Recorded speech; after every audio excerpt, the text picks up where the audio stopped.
Buying a house or apartment is likely the most serious financial commitment you will have, and New York City complicated real estate market makes the task especially daunting.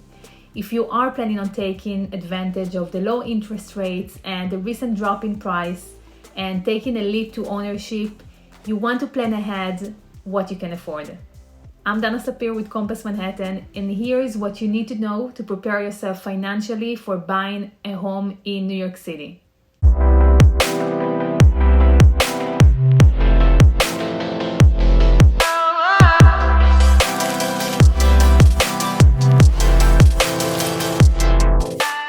So first, check your credit score. Banks have set the bar higher when vetting for a mortgage, since they want to make sure you qualify. To get the most competitive rate, buyers should have a credit score of above 740. Banks want to see more in post-closing reserves and requiring that a portion of the cash will be in the bank.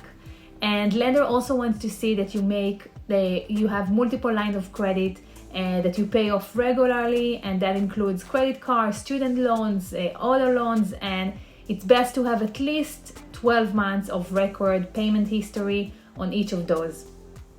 Banks also want to see stability, that is staying with the same employer or at least industry and salary range for at least a couple of years. Next, you want to budget for closing costs in addition to the down payment. So one mistake many prospective buyers are making is focusing exclusively on saving for the down payment, and they overlook the importance of also budgeting for the closing cost. This can include the taxes, the mansion tax, mortgage expenses, moving expenses, attorney fees, building fees, and this varies depending on whether you're buying a co-op or condos.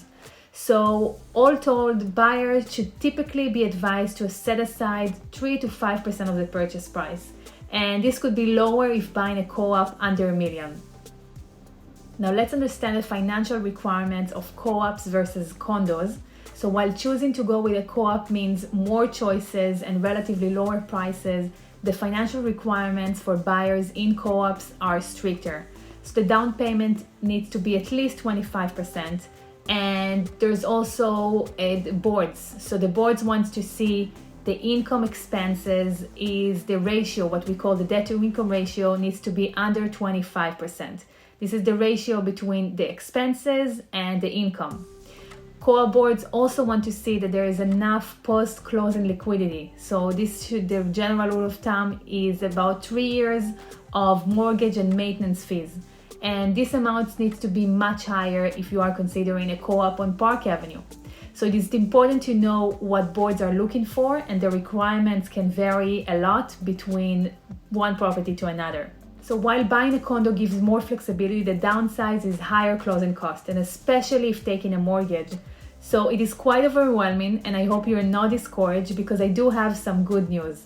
There are people who are here to help. Find the right broker, the right attorney, and mortgage lender. A good broker may push back at times, offer second opinion, and guide when they think you can do better in finding the right match. And a broker, in fact, can help you find the right lender. Many brokers have their preferred lender who they refer you to or for pre-approval and financing options.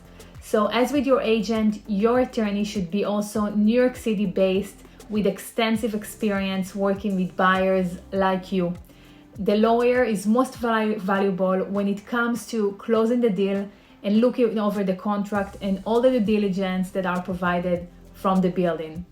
So that's it. Doing your homework, preparing all of the added expenses, and putting together a reliable team to help you navigate through the process should ease your home buying journey. I work with a great team of professionals who are all committed to leading you home. Contact me today if you are looking to buy or sell, and don't forget to subscribe to my YouTube channel for more real estate tips and tricks.